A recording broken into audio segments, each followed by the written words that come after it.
ભારત એ પ્રજાસત્તાક રાષ્ટ્ર છે, પણ ઘણા લોકો આ પ્રજાસત્તાક રાષ્ટ્રના ઇતિહાસ વિશે જાણતા નથી. અમુક દાયકાઓ પહેલા ભારતમાં રાજાશાહીનું શાસન હતું. ત્યારે ગુજરાતનું ભાવનગર એ સશક્ત અને સમૃદ્ધ રજવાડું હતું. એ જ ભાવનગરના એક પ્રજાવત્સલ રાજવીની આજે આપણે વાત કરવી છે, જેના લીધે જ કદાચ ભારત પ્રજાસત્તાક રાષ્ટ્ર બન્યું હશે.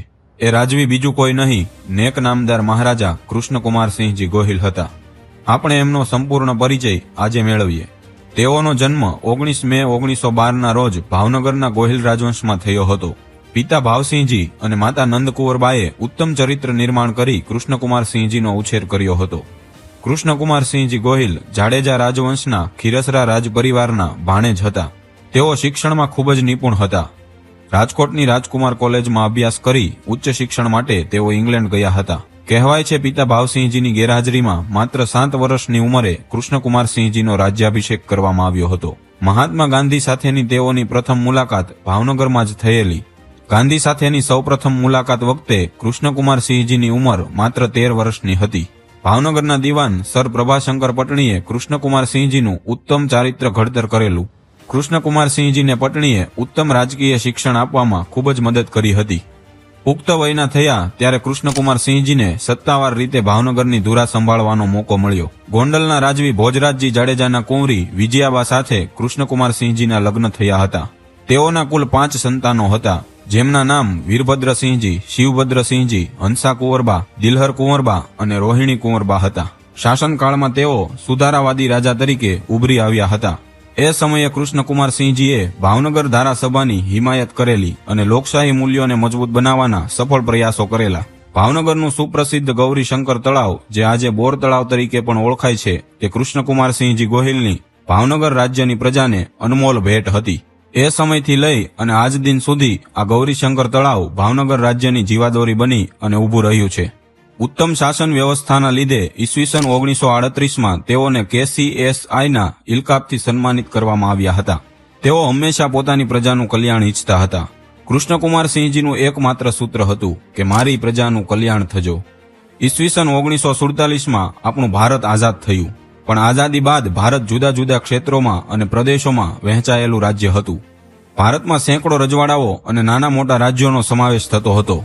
કોઈ રાજ્યનો રાજપરિવાર અને ત્યાંનો રાજા પોતાનું રાજ્ય છોડી ભારત સંઘમાં વળવા માટે તૈયાર નહોતા. એ સમયે સરદાર પટેલે એક ભારત અને અખંડ ભારતના નિર્માણની કલ્પના કરી હતી. આ કલ્પનાને પરિપૂર્ણ કરવા માટે સરદાર પટેલે ગ્રાઉન્ડ ઉપર ઉતરી અને કામ કરવાનું શરૂ કર્યું.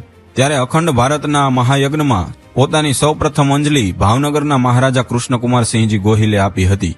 જી હા મિત્રો, ભાવનગરના મહારાજા કૃષ્ણકુમારસિંહજીએ સરદાર પટેલને અખંડ ભારતનું નિર્માણ કરવા માટે સામે ચાલી અને પોતાના 1800 પાદરનું રાજ્ય એટલે કે ભાવનગરને ભારત સંઘમાં જોડવાની વાતની પ્રસ્તાવના મૂકી હતી. મહારાજા કૃષ્ણકુમારસિંહજીએ પોતાનું રજવાડું એટલે કે ભાવનગરને ભારત સંઘમાં જોડી એક ઇતિહાસ રચ્યો હતો.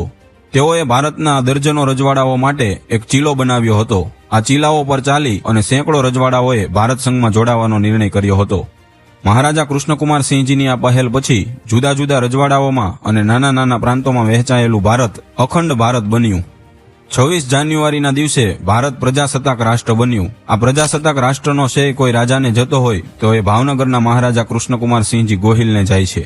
પોતાનું સર્વસ્વ પોતાની માતૃભૂમિ માં ભારતીના ચરણોમાં અર્પણ કરી 1800 પાદરના ધણી એટલે મહારાજા કૃષ્ણકુમારસિંહજી ગોહિલે ઈસવીસન 1948માં મદ્રાસના પ્રથમ ભારતીય ગવર્નર બનવાનું બહુમાન મેળવ્યું હતું.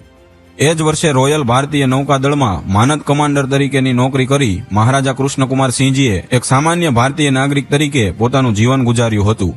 કહેવાય છે એ સમયે એમનો માસિક પગાર 1 થી 1.5 રૂપિયાનો આપવામાં આવતો હતો અને તેઓએ સાબિત કરી બતાવ્યું હતું કે તેઓ ખરા અર્થમાં પોતાની પ્રજાનું કલ્યાણ ઈચ્છનારા રાજવી હતા.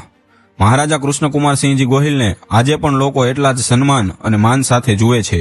આજે પણ ભાવનગરની 10 માંથી 5 દુકાનોમાં મહારાજા કૃષ્ણકુમારસિંહજી ગોહિલનો ફોટો અથવા તસવીર જોવા મળે છે. એક એવા મહારાજા જેને પ્રાતઃ સ્મરણીયનું બિરુદ આપવામાં આવ્યું હતું. એક એવા મહારાજા જેને પ્રજાવત્સલ રાજવીનું બિરુદ આપવામાં આવ્યું હતું. એક એવા મહારાજા જેમને માત્ર ગોહિલ રાજવંશ જ નહીં પણ સમગ્ર ભાવનગરની જનતાએ આજે પણ પોતાના હૃદયમાં સ્થાન આપ્યું છે. અખંડ ભારતના મહાયજ્ઞમાં ભારત અને ભાવનગરની પ્રજા માટે પોતાનું સર્વસ્વ કુરબાન કરનારા મહારાજા કૃષ્ણકુમારસિંહજી ગોહિલ આજે પણ લોકોના હૃદયમાં વસવાટ કરે છે. 2 એપ્રિલ 1965ના દિવસે તેઓનું દુઃખદ અવસાન થયું હતું.